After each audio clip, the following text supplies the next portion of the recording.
E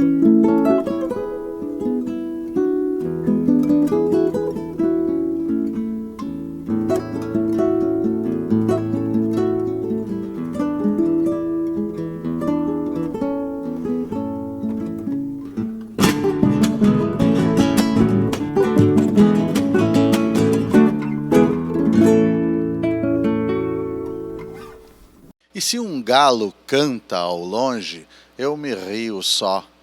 Recordo as buzinas que infernizavam meus ouvidos, e eu me rio só.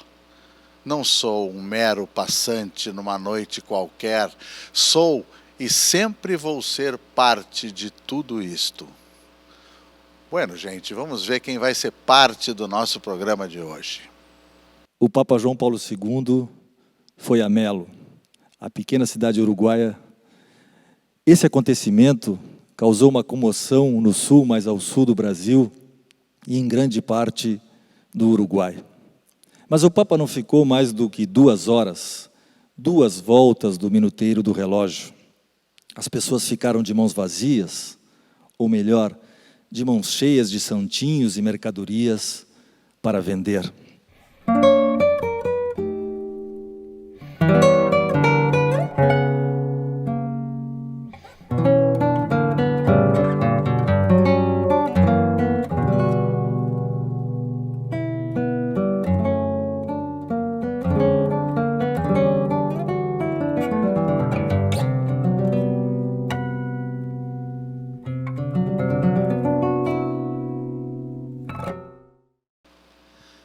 Tá aí, o violonista Tiago Colombo e o poeta e compositor Martim César.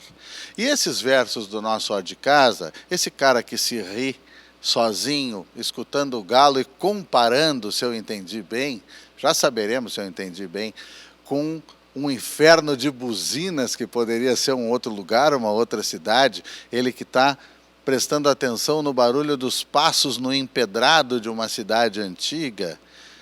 Isso são palavras de Martim César. Martim César, o escritor de Jaguarão, mas o escritor do ponto de vista cosmopolita. Será que a fronteira pode ser cosmopolita mais do que regional, mais do que um traço, mais do que um lugar? Já vamos saber. Martim César está conosco, um prazer te ter aqui. Um orgulho estar presente num programa que realmente representa essa cultura regional e universal, de onde partimos e onde estamos. Pois é, Martim, eu faço essa cutucada inicial, né, essa provocação de cosmopolita, porque as pessoas pensam sempre pelo lado regional quando falam em fronteira. Aqui no Rio Grande do Sul, né, não sei se isso é uma coisa usual de alguma maneira, mas o fato é que muita gente registra o fato de que na fronteira tem de tudo, ou cruza de tudo, né? A gente teve conversas aqui que trouxeram um pouco disso, né? Eu me lembro particularmente do Sérgio Rojas comentando algumas coisas, me lembro de coisas que o Bebeto dizia, estamos falando em outro ponto da fronteira, em outra fronteira, mas também vi muito na fronteira seca do Rio Grande do Sul com o Uruguai, o surpreendente, né? O surpreendente. Quem pensa que vai lá encontrar o gaúcho da fronteira e era isso, né? Aquele personagem típico, não. Tem de tudo, é assim? Eu costumo dizer que a fronteira tem uma grande vantagem para quem souber olhá-la pelos dois lados. A gente está, por exemplo, na fronteira entre o Brasil e a América Latina de língua espanhola. Se tu não estás de costa nem para um lado nem para o outro tu enxerga a cultura dessa ampla região. Então tem uma grande vantagem nesse sentido. Eu gosto de falar uma frase de um conterrâneo maravilhoso chamado Aldir Chilé, o grande escritor fronteiriço. Ele dizia que na fronteira ir de uma cidade a outra, de um país a outro, é ir ao exterior sem sair do interior. Ou seja, de certa forma, ele já representa tudo isso que estás me perguntando. Tu consegue estar no interior, já que estás na fronteira, numa zona longe das capitais, mas consegues também estar no exterior. Enxergando, por exemplo, de Jaguarão, eu consigo enxergar até o México, de certa forma, porque essa cultura é muito parecida, de certa forma, com suas nuances, e consigo enxergar até o Oiapoque. Se eu tiver uma receptividade para isso, eu consigo fazer da fronteira algo não estanque. E eu acho que é isso que a gente procura fazer. Pois é, eu me lembro de chegar nos anos 80 por aquela região e encontrar gurizada fazendo boa música andina, por exemplo, né? Essas coisas sempre tiveram presentes. Um desses caras, um parceiro teu, né? O Hélio Ramírez. E se tu quiseres aproveitar para falar um pouco do que tu andaste fazendo, eu te conheço há muito tempo e te conheci no teu texto, na tua literatura, mas também na tua parceria com Paulo Tim, com Hélio Ramírez, com Marco Aurélio Vasconcelos, enfim, livro, CD, festival.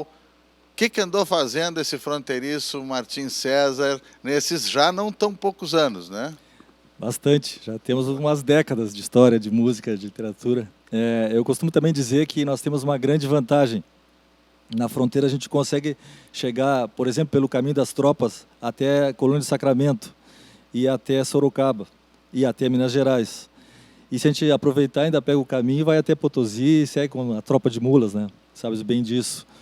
Hoje eu tenho umas parcerias grandes também com um poeta, um cantor, compositor de Minas Gerais, chamado Zé Beto Corrêa, que também faz música regional.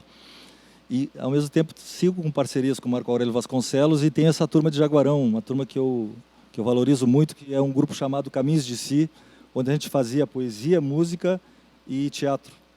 E um dos orgulhos foi ter nos apresentado no Teatro Florencio Santos, de Paissandu, onde estava presente e homenageada a Maria Kodama. Que beleza. Isso para mim é Faleceu um há grande pouco orgulho. tempo, há poucos dias. Viúva do Borges. Para nós foi um grande orgulho, levando música fronteiriça de Jaguarão para E é apresentar. lindo o Florencio Santos. Maravilhoso teatro. Bom, vocês têm um teatro lindo em Jaguarão, Esperança também, né? Mas o Florencio Santos é espetacular. Aqueles camarotes, né? Eu participei da homenagem a Aníbal Sampaio lá, e ele que estava com muito comprometido pelo Alzheimer, em termos de lucidez, de memória, ele entendeu o que estava acontecendo, ele ficou sério e pajou, fez poesia de improviso. Eu quero que os neurologistas entendam e expliquem isso, porque ele não estava conseguindo maiores nexos, mas para pajar, ele pajou no Florencio Santos.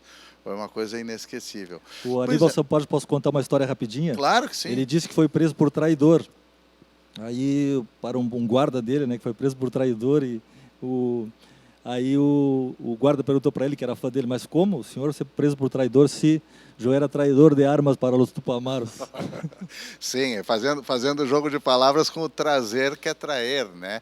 Um traidor, um trazedor. Ele vinha com a caminhonete com um fundo falso, cheio de arma para os tupa, e caiu por traidor, né?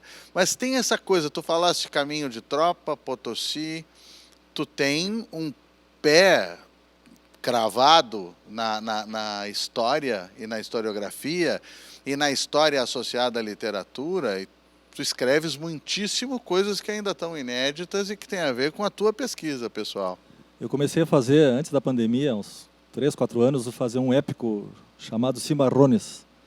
E eu estou contando a história desde 1532, a fundação da primeira Buenos Aires, nessa primeira parte, até 1820, todo em estrofes, em cestilhas.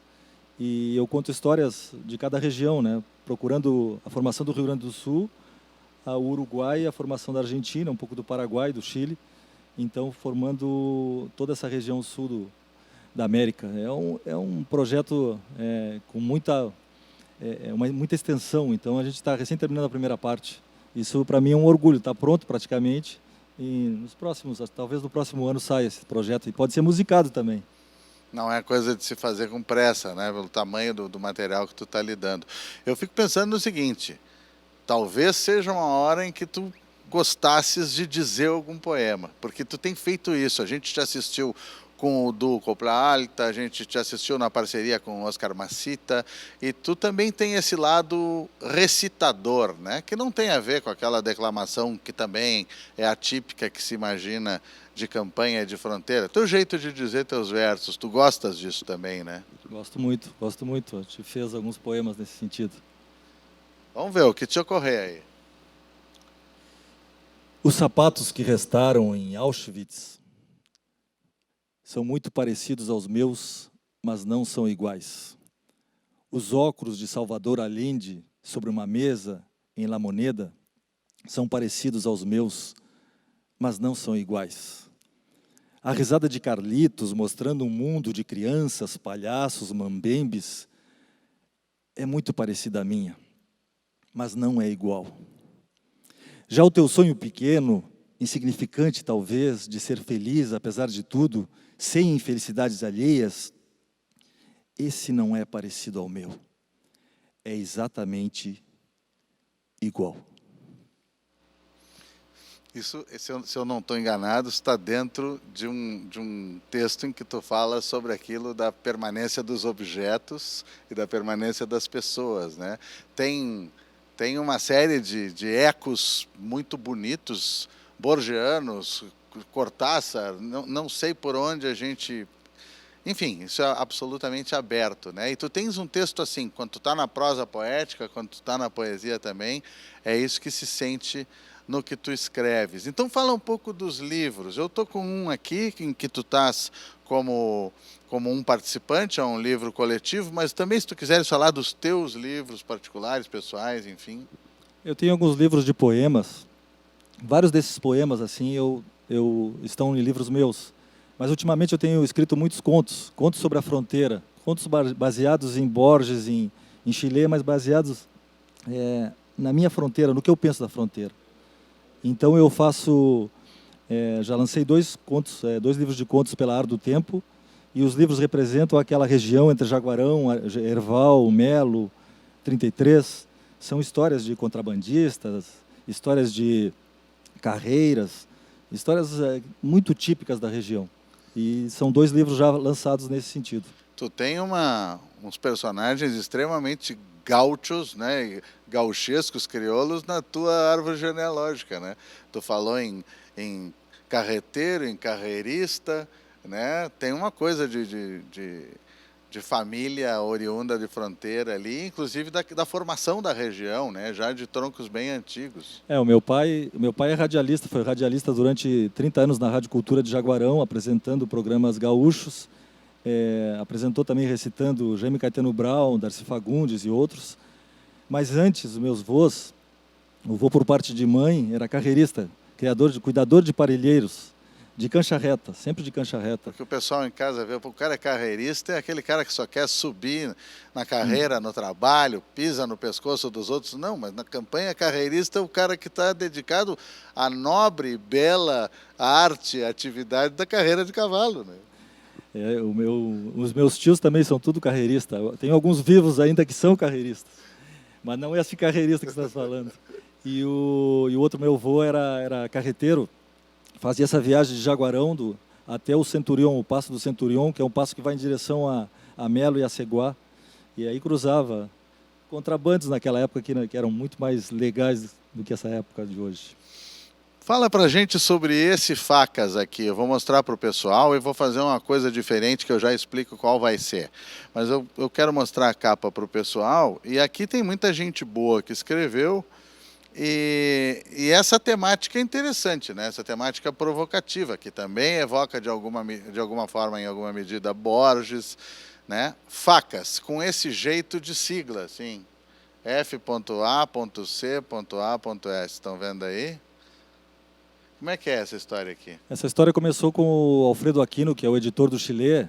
Ele ia publicar um livro, tem um livro não editado do Aldir Garcia Chile, que é do encontro, quando o Chile era muito novo, quando o Borges foi até a fronteira de Jaguarão.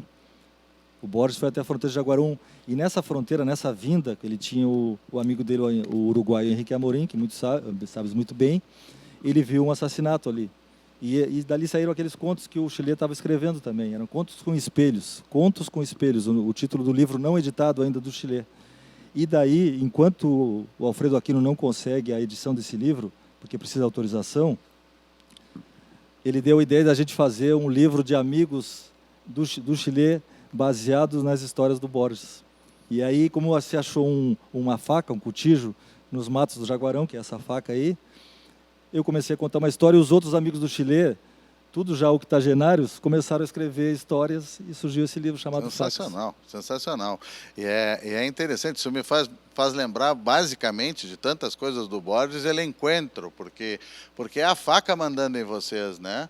Aquelas, assim como no conto de Borges, duas facas decidiram duelar, e usaram as pessoas como armas. Elas é que estavam duelando, não as pessoas. E aqui, a faca que foi encontrada decidiu botar vocês a escreverem e a produzirem esses relatos. É uma coisa muito bonita isso. Usando truques que a gente tem para isso. Mas muitas vezes é de memória mesmo, podem ter certeza.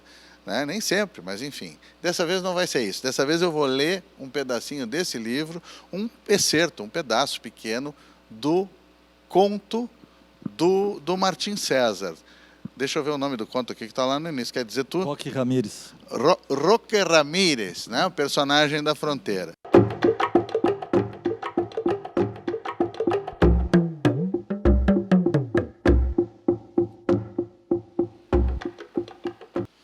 Sim, parece uma letra P. Deve ser de algum contrabandista de antes.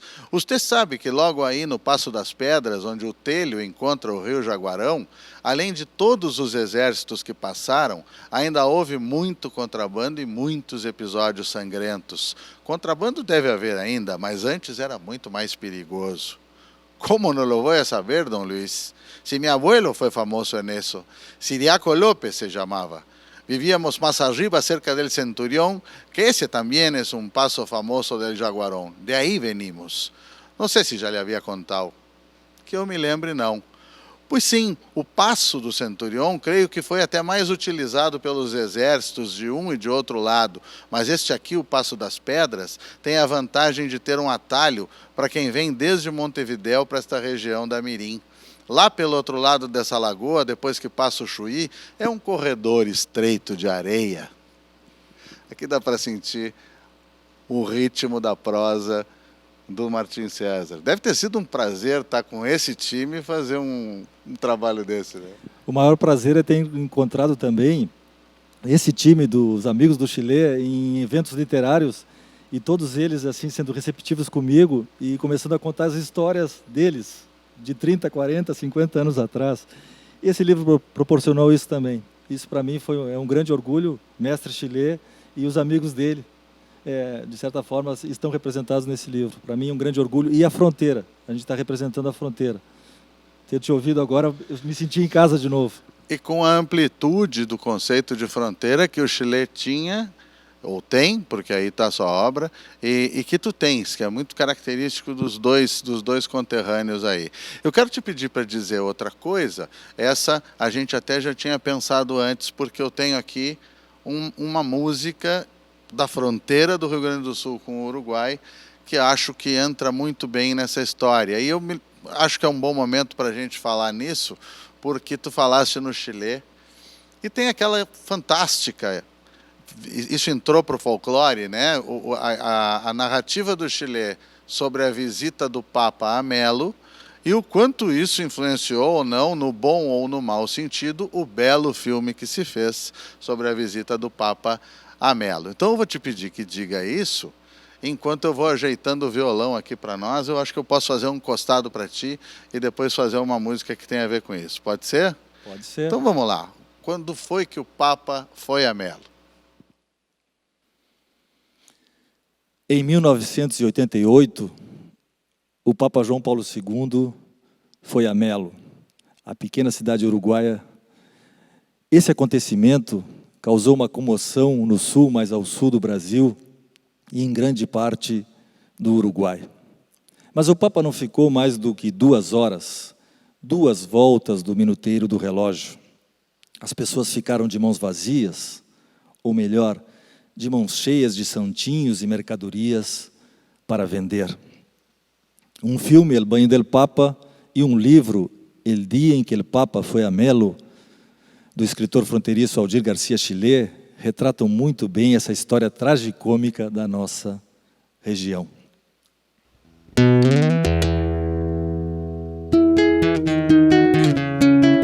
Quando o Papa foi a Melo, foi festança e caravana nos pueblitos da fronteira, nos ranchitos da campanha.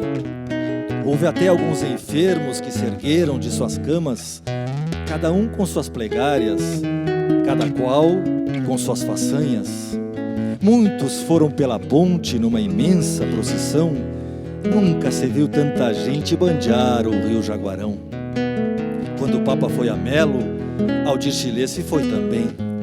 Mesmo sem sair de casa, seu olhar foi mais além. O Papa veio e se foi, mesmo Deus, não sei se viu. Deu amém e se marchou. Só a pobreza é que não partiu.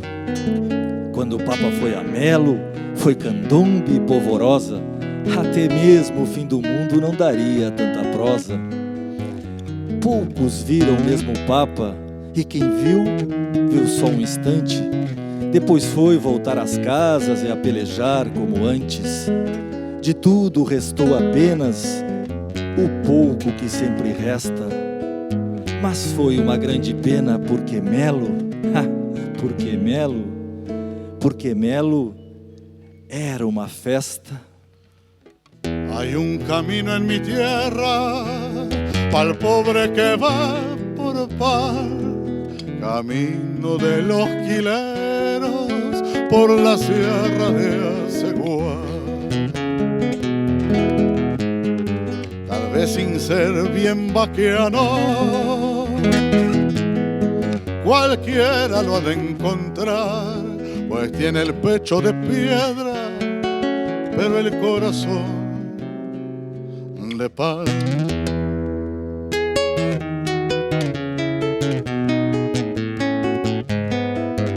Guricito, piernas flacas, barriguita de melón, donde hay tantas vacas gordas, no hay ni charque para vos. Tu bisabuelo hizo patria, tu abuelo fue servidor, tu padre carneó una oveja y está preso por ladrón.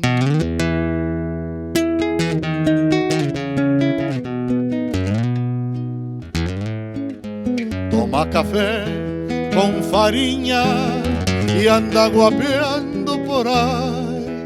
Mañana mate cocido, pasado Dios proveerá. Mañana busco el camino del pobre que va por pan. Si no me para una bala, pasado te traigo más.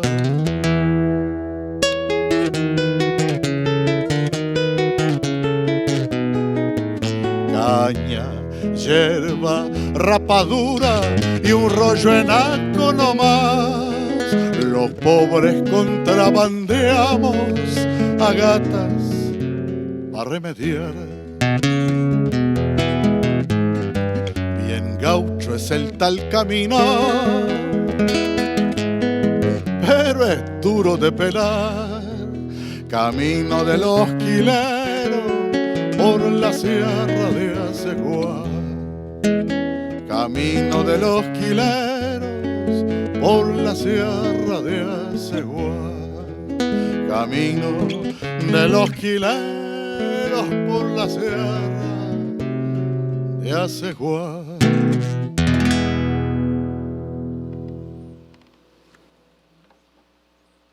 Que bonito, né, Tchê? Que bonito, porque aqui estão os caras que passam quilos. Quileiros são aqueles que vão buscar 1 quilo disso, 1 quilo daquilo, não os grandes contrabandistas empresariais que têm uma casa só para isso, para fazer esse comércio, né? E o que tu contas do dia que o Papa foi a Melo é o impacto sobre esse pessoal, né? Sobre o povo miúdo da fronteira, né? Porque não foi só de Jaguarão, foi todo mundo lá para ver aquele acontecimento que não aconteceu. Acho maravilhoso e essa música do Osíris é impressionante. Pois é, assim é o povo de fronteira, sim, mas como a gente sempre fala com as coisas universais, que povo em que época não se reconheceria nas coisas que disse Martim César, nas coisas que eu cantei, nisso que eu cantei aqui, de Osíris Rodrigues Castillo. Enfim, todo esse cosmos que cruza e permanece ao longo do tempo naquela fronteira e que veio aqui um pouco cevar a palavra, conversar com a gente hoje. Muito obrigado, Martim César. Eu que agradeço, e é uma oportunidade maravilhosa de estar em um programa que representa muito do que a gente cria, muito do que a gente... Eu costumo dizer que também, se eu tivesse que dizer o meu lugar no mundo, seria largar uma pedra no Rio Jaguarão e começaria aqueles círculos, né, concêntricos, e que abrangeriam toda essa região aqui que nós vivemos, mas que chegam a lugares mais amplos, mas onde é o meu lugar realmente é a fronteira. E esse programa também representa uma região de onde irradia a cultura, que chega muito forte ao que nós estamos vivendo lá onde é a minha cidade, ou a minha região. É um programa que me orgulha estar junto contigo. Muito obrigado.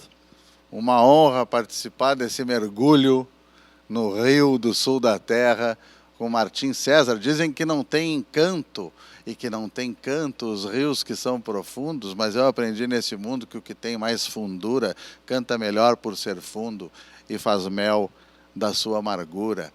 Vamos para aquele nosso intervalo e a gente já retorna.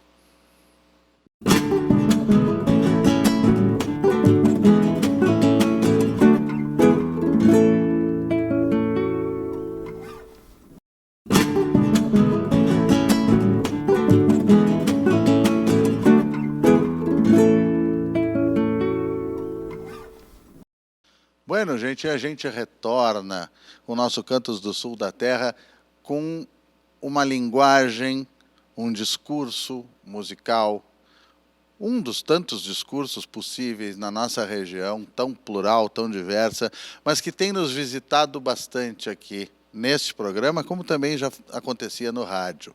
Estou falando do violão, estou falando da guitarra. Puxa, quantas poesias a gente já disse aqui sobre violão, sobre guitarra, quantas músicas a partir dessas poesias também. Hoje não é o caso, hoje nós já tivemos, estamos empapados de poesia, como quem tivesse mergulhado nas águas do Jaguarão mesmo, como disse o Martim César. Agora nós vamos para a poesia e para a linguagem e para o discurso do violão, com uma das pessoas aqui deste lugar, deste ponto do sul da terra, que tem um dos trabalhos mais interessantes e com mais projeção, com mais articulações, né, neste instrumento, nesta arma, vamos dizer essa palavra com todo o melhor sentido e com nada de destrutivo, né, nessa grande ferramenta dos povos, de tantos povos, mas de uma maneira tão particular do sul da terra, que é a guitarra. É um prazer enorme ter aqui hoje o Thiago Colombo. Obrigado por ter vindo. Prazer é meu, sempre. Pela primeira vez aqui, né, na televisão, mas sempre um prazer te visitar, te ouvir e conversar mais ainda.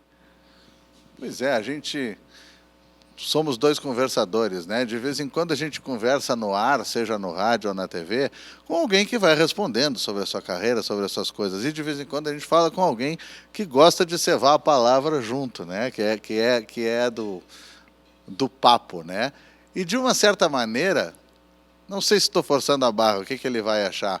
O Thiago Colombo é assim tocando também, né? Apesar de ser um cara com uma formação sólida, do que se chamaria música culta, de conservatório, enfim, tu é alguém que é conversador no violão, né? Me lembro uma vez do professor Fischer usar para outra pessoa a expressão violão palavreiro, né? E tu é um cara que bate trela no violão, tem uma coisa improvisada, tem uma coisa muito à vontade, muito divertida, daquele artista que a gente vê que está se divertindo quando toca. Será que tem sentido isso? Tem todo sentido isso, claro. Comunicação, né, é a palavra para mim, né? Então, sendo o violão o veículo ou a fala, né, linguagem verbal, a linguagem musical, elas estão... A única diferença é que, bom, por motivos variados, essa ferramenta aqui, como tu mencionou, é o meu ganho de vida, né? É com ela que eu pago as minhas contas. E dessa forma, então, claro, eu tenho uma relação de ser esse o meu trabalho, né? A minha profissão, é o que eu me dedico, o que eu estudei, enfim. E a fala eu uso só no espontâneo, né? O violão eu uso nas duas modalidades e misturo elas o máximo possível, né? Eu uso ele como isso, dessa forma, como comunicação, como improviso, como invenção, como diálogo e também como esse métier, né? Tal. E tento fazer as duas coisas ao mesmo tempo. A fala é só no piloto automático e seja o que Deus quiser, né? É como se o teu discurso fosse no violão e a fala acompanhasse, uma coisa que a gente está acostumado a pensar aí. Exatamente ao contrário. E às vezes a né? contradição também, né? Sabe, muito tempo as pessoas diziam que eu fazia stand-up, né? Violão stand-up, porque eu sou um tanto quanto piadista, né? Em show, enfim, em apresentação. E às vezes eu estou tocando uma coisa super séria, eu acabo e saio falando alguma coisa que não condiz com aquela música, né? Mas enfim, eu tento ser razoável, né? Na relação entre música e palavra, né? De qualquer maneira, é muito bonito a gente ver isso, porque existe aquela confirmação de que nós estamos falando de discurso, né? Que são formas de dizer as coisas. Por isso que a gente pode ter as mesmas emoções ouvindo uma música instrumental que a gente tem ouvindo uma música com uma linda poesia. Ela pode nos dizer as mesmas coisas. Quando tu fala nessas duas linguagens, mas nesse métier de músico, de uma maneira geral, de uma maneira ampla, já faz muito tempo que tu está nessa estrada, né? A gente estava comentando há pouco de uma referência de um amigo comum que falava de ti como alguém que eu devia escutar, aquele grande violonista que tu era extremamente jovem. Tu era um adolescente, na verdade, né? Eu tenho dificuldade. Sabe que eu tive pensando já em fazer assim, sabe aquele show comemorativo de tantos anos de carreira, só que eu não tenho como medir quando começou, né? Eu acho que esse é um problema comum na música, de certa forma, né? Eu digo, o primeiro cachê que eu ganhei foi lá em Farroupilha, minha terra natal, num encontro de literatura. Lá nos anos 90 eu tinha 13 anos. Foi a primeira vez que eu recebi da prefeitura por RPA. Podia marcar essa data, hein? Mas eu já tocava, né? Já tinha tocado muito, fazia muitas coisas, muito diversas, né? Mas foi o primeiro recital solo com mais de 1 hora de duração, entendeu? Eu toquei todas as peças que eu sabia na época. E realmente eu nunca parei dali. Então até seria talvez um marco, né? Mas, enfim, eu acho muito difícil dizer quando foi o início da Uma da coisa carreira, que, então. sei lá... E tocar eu toco desde sempre. Então eu comecei a estudar lá com 6 anos. Sim. Mas com 6 anos eu comecei a aprender realmente A tocar a ler certinho. música e tal. Antes é. eu já estava tocando também. Eu não sei até que ponto, que lugar tu dá para esses momentos, para esses fatos. Mas aí no meio dessa história, e já desde o início dessa história, tem muita premiação, né? Tem muito reconhecimento, fora do país, inclusive. Fala um pouquinho disso, assim, mesmo que tu não... Eu já sei que tu não gosta muito de falar nesses agrados que a carreira te deu, enfim, mas são importantes as pessoas saberem. Tu sabe que assim, eu me obrigo a falar, né? Como eu sou professor, eu tenho essa incumbência, né, e eu sou aquele professor que se preocupa com o que os alunos vão fazer da sua vida depois. Eu me preocupo muito, eu perco o sono por pensar assim, olha, essa pessoa... Então, essa reflexão constante sobre carreira, sobre como se constrói um lugar, né, ao sol, nessa loucura que é assim, um meio musical e tal, ela está sempre no meu assunto, mesmo que eu não goste. É assim, fazer o quê, sabe? E claro, eu construí muita coisa graças a esses prêmios, né? Então, eles foram abrindo portas. A verdade é que eu nunca fui apadrinhado de ninguém, então eu tive que ir caçando assim as minhas possibilidades muito nesse viés competitivo, né?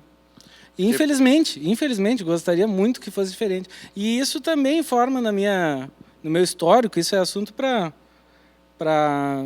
psicanálise, né? Que é onde eu devia estar hoje, eu desmarquei para vir aqui. Ai. É lá que eu devia tratar disso, mas... Doutora, depois ele recupera essa sessão, né? Exatamente. E um pouco ele já está Segunda-feira eu estou aqui. lá. Mas é isso, para mim é estranho, porque e tem a ver com como tu iniciou o nosso assunto e o programa. Eu tenho uma relação com a música que é muito bonita, muito saudável, muito legal, de comunicação mesmo, de usar... Eu vejo no meu filho isso, que tem 2 anos agora, ele quer pegar o violão o tempo inteiro e ele quer pegar o ukulele, ele quer pegar o pandeiro, tudo que tiver pela frente, e ele usa isso como brinquedo e como comunicação, né? Então eu acho muito legal porque é aquilo ali que é música para mim, de verdade, entende? Só que, para poder viver de música, a gente... Bom, tem muitos caminhos possíveis, muitos, né? Mas o meu acabou sendo esse. Ter que entrar no ringue constantemente, né? Eu fico pensando, quando tu falas, tu chega a perder o sono pensando no futuro desses alunos, né? Porque, de fato, se eles forem ser um pouco estatísticos, né, com relação a quem consegue pagar as contas de uma maneira satisfatória, com filho pequeno, vivendo de música, eles vão dizer, ih, não sei não, né? Então, de fato, acho que é preciso que tu dê esse exemplo de que, bom, pode-se construir uma carreira, uma série de variáveis, mas com muita formação, com muita seriedade. E ele é muito é muito diferente sempre, né? É muito difícil dar um exemplo, não existe receita, definitivamente, né? São muitas maneiras, é preciso conhecer muitas para tentar se ubicar, né? Para a gente usar, já começado com castelhanismo aqui. Queres falar alguma coisa com esse violão aí na perna? Eu batizei essa música hoje, né? É importante ressaltar, por isso eu não sabia se era com hífen ou sem. Puxa, mas então né? bota inédita. Essa é muito inédita, a última coisa que eu compus é um chamamé lento que eu batizei Contra a Corrente. Isso foi hoje. E eu tinha vontade de dar um nome que eu ouvi no Cantos do Sul da Terra, na rádio, que no dia 25 de setembro, ou de outubro, ou de novembro, talvez tu lembre, se comemora o Dia do Arquiteto e o Dia do Meio Ambiente no Brasil, ao mesmo tempo que é o dia de nascimento do Chico Mendes e do Oscar Niemeyer. Eu pensei, cara, o chamamé meio que é isso, né? Esse produto estranho desse encontro. E uma das coisas boas que saiu desse encontro, inusitado dessa... Mas, enfim... No futuro a gente reflete mais sobre isso. Então eu dei o nome de Contracorrente no final das contas, porque eu não lembrava nem que mês era. Pensei, bom, acho que não é legal dar nome para a música do mês errado daqui a pouco. Contracorrente é um belo nome. Fica como Contracorrente, então. É um chamamé guarânia, coisa parecida.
Río arriba, río va contra la oscura corriente, água e sol sobre mi frente, água e sol del Paraná. Tem um jeito de chamamé entrerriano. Polo Jiménez escreveu isso que eu disse agora, e essa ideia de ir contra a corrente e desse chamamé um pouco mais doce, lento, né? Que em determinada época na Argentina se usava muito o termo litoraleña, mas enfim, é mais ou menos uma forma do chamamé, uma beleza, realmente uma beleza. Assim. E eu escuto algumas coisas de violão brasileiro na construção, né, dessa melodia, não sei como chamar isso, sobretudo de alguns arpejos, de alguma coisa da harmonia, que me fazem lembrar aquele violão brasileiro do tempo das modinhas, do tempo de algo desse tipo de linguagem. Eu não sei se estou saindo da corrente aqui. Não, eu acho que assim, esse final é do Tom Jobim, né? Se for pensar. Villa-Lobos, Tom Jobim? Isso poderia ter sido feito por Villa-Lobos e pelo Tom Jobim, até por herança do Villa-Lobos. Tem realmente, assim, eu não tinha pensado nisso, sério. Mas, até porque não deu tempo, assim, porque ela é novinha, é muito nova, né? Mas sabe que esse é como tu falou, é um chamamé litoralênio, né?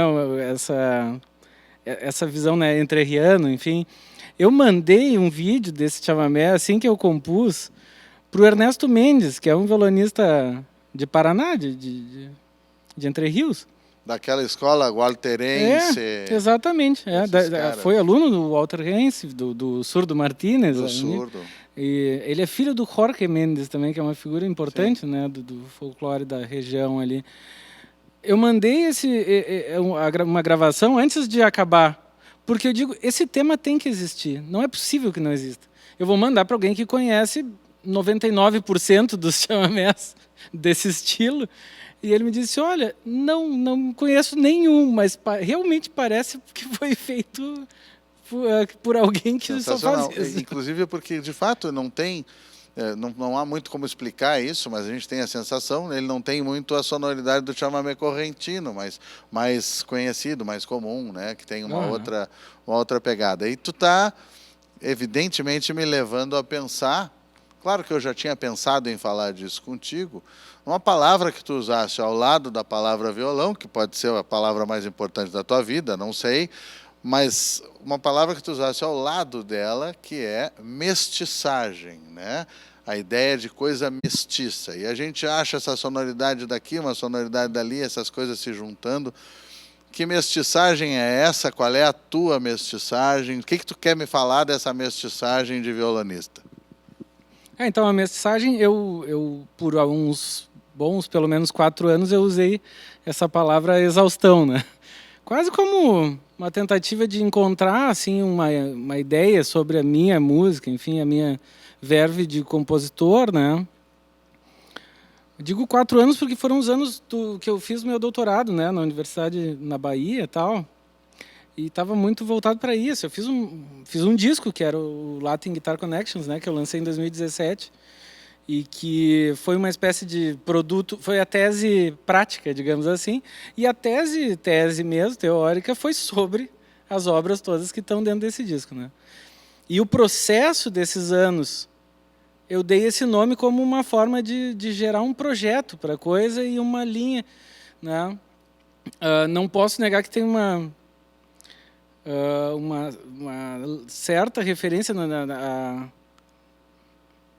agora me fugiu, Yandra Catani, é professora do Instituto de Artes, das Artes Visuais e tal, e Cleia.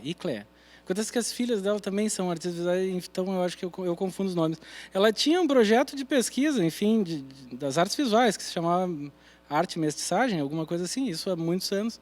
Evidente que é outro caminho, é outra coisa, mas é que essa palavra me pegou mesmo, e aí eu fui ler as coisas que estavam em torno, as bibliografias que estavam em torno ali, e me identifiquei. Porque, no final das contas, talvez tenha, assim, na minha... Quando eu era muito piá, e eu compus a minha primeira composição, eu ficava pensando se eu tinha que ser mais gaúcho ou mais brasileiro, o que eu era nas duas coisas, entendeu? Porque era mais ou menos a música que me vinha pelo caminho que não era o ensino formal. Então, cara, eu não vou lembrar, mas ela começava assim, ó, era uma coisa tipo isso aqui, ó.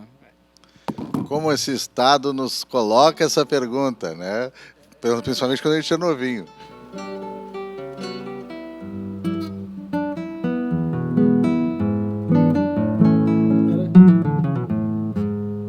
Começava.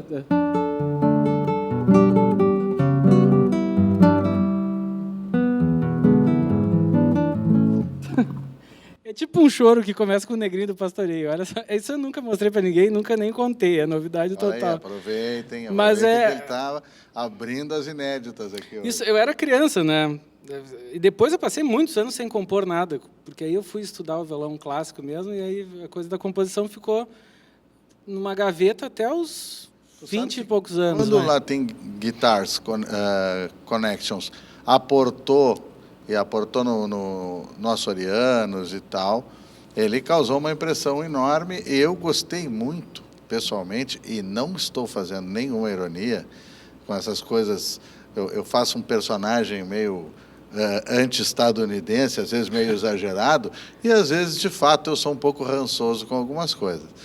Mas eu gostei desse nome em inglês, porque ali tu tá com todas as referências da América Latina. Fizeste uma coisa de um fôlego enorme. Tu buscaste, a gente está acostumado a chamar de América Latina um conjunto muito pequeno de países, que é um erro que se comete aqui. E ali tu lidaste com sonoridades de norte a sul. E aquele nome internacional em inglês, né, me fez lembrar, sabe o quê? Jupunk, que estava sempre tocando folclore, vestido de smoking, e quando foi fazer um recital de violão clássico, se pilchou todo, né? Exatamente o contraponto, assim.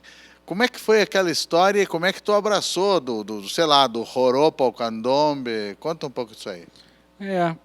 Então, acaba que, bom, foram muitos anos de imersão total nessa ideia, né? E de acontecimentos, porque eu sempre digo, a minha composição, ela sempre brota das efemérides, né? Bom, o nome desse disco é em inglês porque eu gravei na Inglaterra, só por isso, na verdade. Senão eu não teria posto, porque eu até acharia um pouco um contrassenso, né? Pelo motivo que tu iniciou, de dizer uma coisa, né? Uma coisa meio muito colonialista. Acabou que colou, né? De ser esse o nome. E eu morei na Itália mais ou menos ali no olho do furacão da produção desse disco. Eu morei 1 ano lá.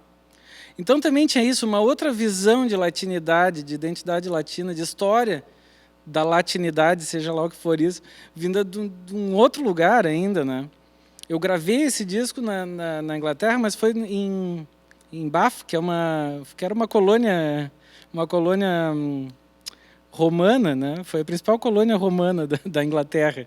E por isso se chama Bath, porque tem os banhos romanos lá até hoje. Enfim, é louco. Então, assim, se somaram muitas e muitas camadas disso, entendeu? Quando lá no princípio a minha ideia de latino estava muito ligada, primeiro, à América Latina, segundo, a uma latinidade muito fronteiriça daqui. Quando se desloca o olhar primeiro para Salvador, né? Que já vira um outro prisma completamente diferente do nosso. E depois, quando se desloca isso para o outro lado do Atlântico, isso mexe com muitas coisas, né?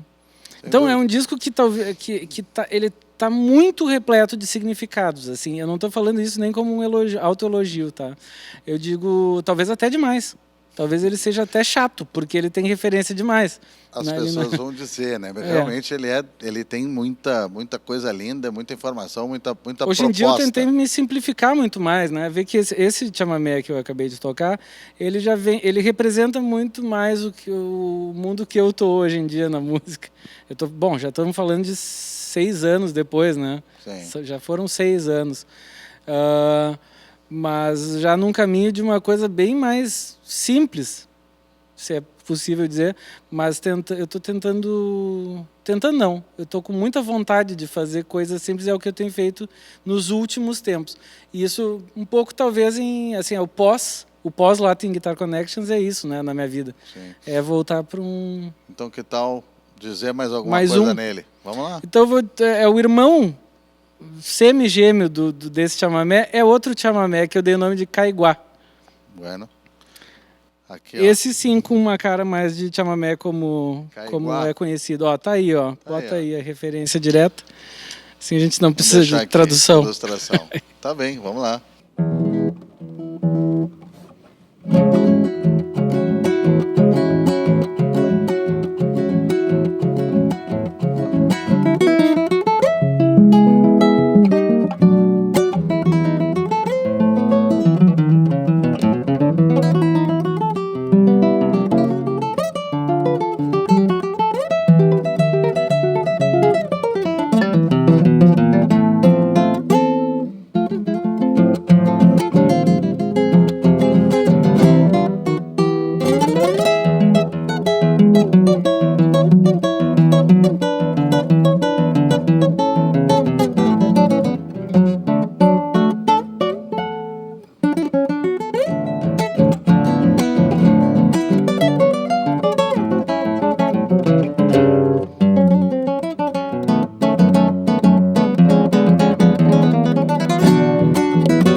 Se esse é irmão daquele, esse é aquele irmão medonho, né?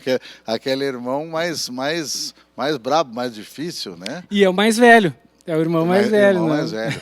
Não, sensacional. Aí tu tem esse chamamé com a cara mais correntina e também meio polqueado, né? Aham. Muito aproximado da polca paraguaia, daquelas sonoridades daquela região ali. Espetacular. Talvez o primeiro um pouco próximo da guarânia, né? O segundo um pouco Pois próximo da polca e no fim eu acho que o chamamé vai por aí, né? Pegamos a região na do Caiguá vizinhança toda. ali. Tá certo. Te agradecer muitíssimo. Te pedir para fazer um pouco mais de música para nós, pode ser? Pode ser.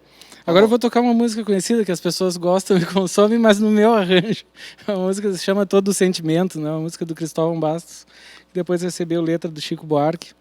Eu quero agradecer muito o convite e dizer que vocês podem me convidar quantas vezes quiserem, porque eu sempre venho. Desmarco o psicanalista tranquilamente, viu? Porque Aqui é sempre um estamos. prazer estar aí. Tá bom? Maravilha, foi uma E sessão... dar os parabéns para o programa também, porque é muito bom que exista esse programa. É demais. Uma sessão e tanto. E, bueno, gente, a gente vai ficar por aqui. Deixa eu tirar esse microfone aqui, para o homem poder falar naquela ferramenta com a qual ele fala. A gente fica por aqui, por este domingo. Vocês sabem, nós nos estamos vendo. Fiquem com a música do Tiago Colombo e até a próxima lua com o Cantos do Sul da Terra.